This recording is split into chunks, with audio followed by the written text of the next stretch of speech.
Hello guys! Isang panibagong araw at panibagong kabutihan na naman ang ating gagawin. Ngayong araw nga pala ay gagawin ko yung portfolio ko sa reading and writing, kaya samahan niyo ako. So ito nga guys, kung nakikita nyo may isang bond paper na blanco at puting-puti.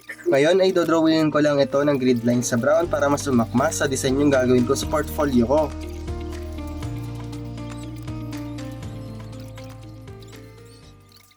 So guys, matapos kong madrawingan ng grid lines ng bond paper na ginagawa ko kanina, idinikit ko na ito sa portfolio kasama ang brown na papel na ito. Gumawa nga din pala ako guys ng pillar at dinisenyohan ko ito.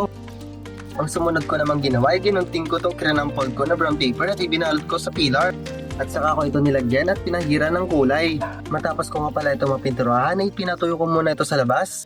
So guys, matapos ko nga itong patuyuhin sa labas ay gumawa naman ako ng bilog-bilog na parang pamaypay na gawa naman sa kulay black at kulay brown na colored paper.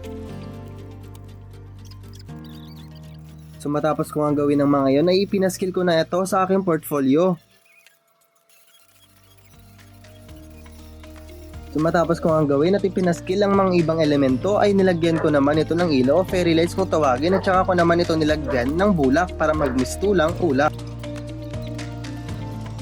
Sumunod ko naman na ginawa ay naglagay naman ako ng crumpled na brown paper sa bandang gilid at baba para magmusmukha itong maganda. So guys, matapos ko nga palang gawin na yun ay nagkaligraphy na ako dito ng portfolio, saka ko ito nilagyan ng shadow na black at saka ko ito ginunting. So guys, matapos ko nga palang magunting ang mga yun ay saka ko naman ulit ipinaskil dito sa kulay brown na ito. Tsaka nga pala guys ay naglagay ako ng sponge bago ko ito idikit para magmasmukha ito nagpa-pop up at mas 3D. At sumunod nga pala guys ay nilagyan ko nilang ito ng ibang detalye para mas magmukha itong maganda at mas kompleto tignan.